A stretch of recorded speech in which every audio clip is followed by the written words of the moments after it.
ప్రపంచ దేశాలు అంతర్యుద్ధాలతో అట్టుడుకుతున్నాయి. మొన్న బంగ్లాదేశ్, నిన్న శ్రీలంక, నేడు నేపాల్, మరి రేపు ఆ వరుసలో పాకిస్తాన్ ఉంది. పాకిస్తాన్లో అతి త్వరలో అంతర్యుద్ధం మొదలు కాబోతోంది. ప్రపంచ దేశాలను నేను నాశనం చేస్తానన్న పాకిస్తాన్ తనను తాను సేవ్ చేసుకోలేని పరిస్థితుల్లో ఉంది. అవినీతి ఆరోపణలతో శ్రీలంక అధ్యక్ష భవన ఆక్రమణ మనం చూసాం. 2021లో మయన్మార్ ప్రభుత్వంపై తిరుగుబాటు మనం చూసాం. ఆర్మీ చేతికి పగ్గాలు అక్కడ వచ్చాయి. ప్రస్తుతం నేపాల్ జెన్జీ పేరుతో అక్కడ యువత నిరసనలు చేయడం మనం చూస్తున్నాం.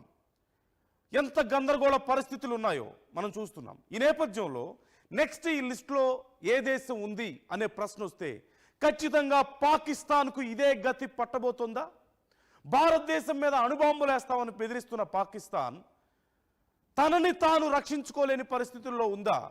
శత్రు దేశాల నుంచి కాదు, తనకి తానే నష్టం చేసుకొని విధ్వంసం చేసుకొని చివరికి నేలమట్టమయ్యే పరిస్థితికి దారితీస్తుందా అంటే అవును అనే సమాధానం చెప్పాలి. ముందుగా అసలు ప్రపంచ దేశాలు, ఓవైపు నేపాల్ కానీ, బంగ్లాదేశ్ కానీ, శ్రీలంక కానీ భారతదేశానికి అతి దగ్గరగా ఉన్నటువంటి దేశాలు, ఏషియన్ కంట్రీస్లో పరిస్థితి ఎందుకు ఇలా అవుతుంది, పాకిస్తాన్ నెక్స్ట్ అలా ఎందుకు అవబోతోంది అనడానికి మనం కీలకంగా 2 రకాల కారణాలు చెప్పుకోవచ్చు. ఒకటి, ఏ దేశానికైనా సరే అంతర్గతంగా వాళ్ళ యొక్క పాలసీస్ ఏ విధంగా ఉంటాయి అనేది ఒకటైతే, రెండోది ఇంటర్నేషనల్ అఫైర్స్ ఏ విధంగా ఉన్నాయి, అంటే ప్రపంచ దేశాలతో ఫ్రెండ్షిప్ ఏ విధంగా ఉంది అనేది చాలా కీలకం. ముఖ్యంగా వాటి పక్కన ఉన్నటువంటి దేశాలు, బోర్డర్ని షేర్ చేసుకునేటువంటి దేశాలతో సఖ్యత అనేది చాలా ముఖ్యం.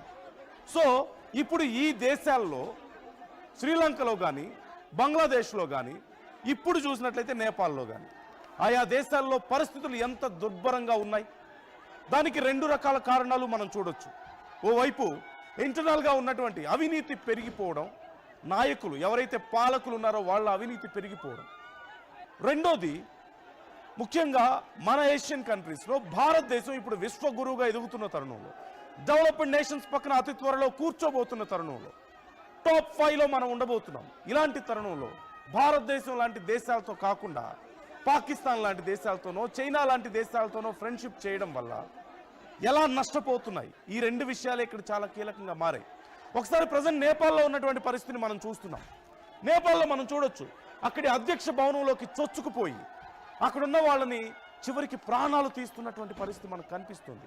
మాజీ అధ్యక్షులు, వాళ్ళ భార్యలు, వాళ్ళ పిల్లలు, వీళ్ళందరి ప్రాణాలు తీస్తున్నారు అక్కడ ఉన్నటువంటి ఆందోళనకారులు. జెన్జీ పేరుతో అక్కడ జరుగుతున్నటువంటి ఉద్యమాన్ని మనం చూస్తున్నాం. ఈ జెన్జీ ఉద్యమానికి కారణం ఏంటి అనే ప్రశ్న వచ్చినప్పుడు ముఖ్యంగా ఇది మొదలైందైతే సోషల్ మీడియాను అక్కడ బ్యాన్ చేసిన తర్వాతనే. కానీ అది ఎటువైపు మారుతోంది, ఇప్పుడు దాని డిమాండ్స్ ఎలా ఉన్నాయనేది మాత్రం చూస్తే పూర్తిగా నేపాల్ని ప్రక్షాళన చేయాలని వాళ్ళు కోరుతున్నారు. నేపాల్ రాజకీయ నాయకులు పూర్తిగా అవినీతిలో కూరుకుపోయారని, రాజకీయ నాయకులు, వ్యాపారవేత్తల కొడుకులు, అక్కడ ఉన్నటువంటి వాళ్ళు మాత్రం, అంటే ఎవరైతే పాలకులు ఉన్నారో వాళ్ళు చాలా విలాసవంతమైన సౌకర్యాలు అనుభవిస్తూ పెద్ద పెద్ద బిల్డింగ్స్లో నివసిస్తూ వాళ్ళ పిల్లల్ని విదేశాలకు పంపించి అక్కడ చదివిస్తూ అక్కడ వ్యాపారాలు చేసుకుంటూ అక్కడ వాళ్ళు ఎంజాయ్ చేస్తుంటే సామాన్య ప్రజలకు మాత్రం కనీసం తినడానికి తిండి లేక, ఆంక్షల పేరుతో నానా వస్తువులు పెడుతూ ఉద్యోగాలు కల్పించలేక అక్కడ పూర్తిగా ప్రభుత్వాల వైఫల్యం ఇప్పుడున్నటువంటి పరిస్థితికి దారితీస్తుంది. ఒక దేశంలో అంతర్యుద్ధానికి ప్రధానమైనటువంటి కారణం అనిశ్చితి, రాజకీయంగా, ఆర్థికంగా, లేదంటే మతపరమైనటువంటి అనిశ్చితులు కొన్ని ఉంటాయి. ఈ 3 ప్రధానమైనటువంటి కారణాలు ఉండొచ్చు ఖచ్చితంగా. ఇప్పుడు నేపాల్లో ఉన్నటువంటి పరిస్థితి అదే. రాజకీయంగాను, ఆర్థికంగాను అనిశ్చితి రావడమే ఇక్కడ ప్రధానమైనటువంటి కారణం. మనం చూస్తున్నాం, జెన్జీ పేరుతో యువత రోడ్ల మీదకి వచ్చారు, ప్రభుత్వ కార్యాలయాలు కూల్చేస్తున్నారు, మాజీ అధ్యక్షుల భవనాలు కూల్చేస్తున్నారు, వాళ్ళ భార్యల్ని, పిల్లల్ని కూడా అవసరమైతే ప్రాణాలు తీస్తున్నటువంటి పరిస్థితి మనకు కనిపిస్తుంది. ఇప్పుడు మొత్తం నేపాల్ అంతా కూడా అట్టుడుగుతోంది. సైన్యం రంగంలోకి దిగి కాల్పులు జరపాల్సిన పరిస్థితి, టియర్ గ్యాస్లు లేదంటే స్మోక్ బాంబ్స్ వేసి చెదరగొట్టాల్సినటువంటి పరిస్థితి, బిల్డింగ్స్ కాలిపోతున్నాయి, అధికారిక కార్యాలయాలు సైతం కాలిపోతున్నటువంటి పరిస్థితి మనకు కనిపిస్తోంది. మనం చూస్తున్నాం, స్థానికంగా ఉన్నటువంటి ఎమ్మెల్యేలు, ఎంపీలు చివరికి అక్కడ ఉన్నటువంటి ప్రెసిడెంట్స్ బిల్డింగ్స్ సైతం ఏవి కూడా వదలట్లేదు. అంటే పూర్తిగా రాజకీయ ప్రక్షాళన జరగాలని చెప్పేసి అక్కడ కోరుకుంటున్నారు అనేది కనిపిస్తుంది. కేవలం ఒక సోషల్ మీడియా బ్యాన్తో మొదలైనటువంటి ఈ ఉద్యమం ప్రజల్లో అప్పటి వరకు దాచుకున్నటువంటి అణగదొక్కున్నటువంటి ఆగ్రహావేశాలని బయటికి పెళ్ళుబిగేలా చేసింది. కొన్నేళ్లుగా, కొన్ని దశాబ్దాలుగా రాజకీయంగా లేదంటే ఆర్థికంగా చితికిపోయి నానా అవస్థలు ప్రజలు పడుతుంటే నాయకులు మాత్రం ఇష్టం వచ్చినట్లుగా దోచుకు తింటే దాని పర్యవసానం ఎలా ఉంటుందనడానికి ఖచ్చితంగా నేపాల్ ఒక ఉదాహరణగా నిలుస్తుంది. ఇప్పటికే ప్రధాని కేపీ ఓలి శర్మ రాజీనామా చేశారు. మరోవైపు అధ్యక్షుడు రామచంద్ర పౌడేల్ ఇప్పటికే ఆందోళనకారులతో చర్చలకు మేము సిద్ధం అంటున్నారు. అయితే కేవలం సోషల్ మీడియాను బ్యాన్ చేయడంతో మొదలైనటువంటి ఈ నిరసన ఎటువైపు దారితీస్తుంది? పూర్తిగా రాజకీయ ప్రక్షాళనకు దారితీస్తుంది. వాళ్ళు కొన్ని డిమాండ్స్ పెడుతున్నారు. ఆ డిమాండ్స్ ఏంటనేది చూస్తే రాజ్యాంగాన్ని పూర్తిగా తిరిగి రాయాలని వాళ్ళు కోరుతున్నారు. పూర్తిగా రాజ్యాంగం ఇప్పుడు ఉన్న రాజ్యాంగం కాదు, కొత్త రాజ్యాంగం రాయండి అని కోరుతున్నారు అక్కడ యువత.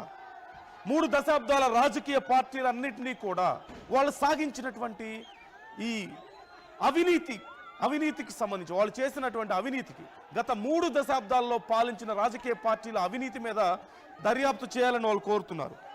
ఆందోళనలో ఇప్పుడు ఎవరైతే ప్రాణాలు కోల్పోయారో, పదుల సంఖ్యలో ప్రాణాలు కోల్పోతున్నారు, వాళ్ళందరినీ కూడా అమరులుగా ప్రకటించాలి. అంటే మన రాజ్యం కోసం, స్వరాజ్యం కోసమో లేదంటే అక్కడున్నటువంటి సమాజం కోసం పోరాడినటువంటి గొప్ప వ్యక్తులుగా వాళ్ళని గుర్తించాలి. తిరుగుబాటుదారులుగానో లేదంటే నేరస్తులుగానో కాదు అని చెప్పి వాళ్ళు కోరుతున్నారు. నిరుద్యోగాన్ని పారద్రోలాలంటున్నారు, వలసలు అరికట్టాలంటున్నారు, సామాజిక అన్యాయాన్ని పరిష్కరించాలంటున్నారు. ఇవి వాళ్ళ డిమాండ్స్. ఈ డిమాండ్స్లో మనం వేటినైనా తప్పు పట్టగలుగుతామా? కానీ ఇలాంటి ఒక పరిస్థితికి ఎందుకు దారితీసింది? ఇలాంటివి చూడాల్సిన బాధ్యత ఎవరిది?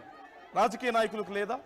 ఇష్టం వచ్చినట్లుగా దోచుకొని బిల్డింగ్స్ కట్టుకొని బంగ్లాలు కొనుక్కొని ఇతర దేశాల్లో విలాసాలు చేస్తుంటే ఇప్పుడు నేపాల్లో ఏ సామాజిక మాధ్యమాలు చూసినా, సోషల్ మీడియా పోస్టులు యువకులు చూస్తే అక్కడున్న ఎంపీలు, ఎమ్మెల్యేలు, పైనున్నటువంటి రాజకీయ నాయకుల కొడుకులు, కూతుర్లు విదేశాల్లో విలాసాలు ఎలా అనుభవిస్తున్నారో దానికి సంబంధించిన ఫోటోలు కనిపిస్తున్నాయి.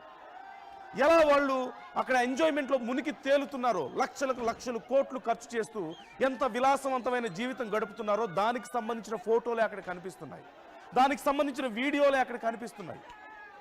అంటే ప్రజలు ఎంత ఆగ్రహంతో ఉన్నారు, తమని నాయకులు దోచుకుంటున్నారటువంటి ఆగ్రహం, ఆర్థికంగా తాము చీతికిపోతున్నామని అయినా సరే నాయకులు పట్టించుకోవడం లేదనేటువంటి ఆగ్రహం కనిపిస్తుంది. పూర్తిగా రాజ్యాంగాన్ని మార్చేయమంటున్నారంటే ప్రజలకు అక్కడ ఉన్నటువంటి వ్యవస్థల మీద ఎంత నమ్మకం పోయిందో మనకు కనిపిస్తుంది. సో ఇది మనకు పరిస్థితి. నేపాల్లో ఉన్నటువంటి సిచ్యువేషన్ మనం చూస్తున్నాం. తర్వాత బంగ్లాదేశ్ మన పొరుగు దేశమే. బంగ్లాదేశ్ ఒకప్పుడు పాకిస్తాన్ నుంచి విడిపడినటువంటి దేశం, భారతదేశం సహాయంతో దేశంగా ఏర్పడినటువంటి పరిస్థితి మనకు తెలుసు. అప్పుడు జరిగినటువంటి పరిణామాలు మనకు తెలుసు. కానీ ఒకేసారి ఆల్మోస్ట్ ఒకేసారి పాకిస్తాన్, బంగ్లాదేశ్, భారత్ ఎవరికి వాళ్ళు స్వతంత్రాన్ని ప్రకటించుకున్నటువంటి దేశాలే కదా. భారత్ ఇప్పుడు ఏ స్థాయిలో ఉంది, బంగ్లాదేశ్ ఏ స్థాయిలో ఉంది అనేది మనకు తెలుసు కదా. సుమారుగా దశాబ్దంన్నరకు పైగా షేక్ హసీనా ప్రభుత్వం అక్కడ అధికారంలో ఉంది. భారతదేశంతో షేక్ హసీనా ప్రభుత్వం మంచి సంబంధాలనే కలిగి ఉంది. అప్పుడు కాస్త బాగానే ఉంది, హిందువుల మీద ఈ స్థాయిలో దాడులు లేవు. కానీ ఇప్పుడు మనం చూడొచ్చు మైనారిటీల మీద ఇప్పుడున్నటువంటి పరిస్థితి ఒక్కసారి చూస్తే మైనారిటీల మీద, హిందువుల మీద విపరీతమైనటువంటి దాడులు జరగడాన్ని మనం చూస్తున్నాం.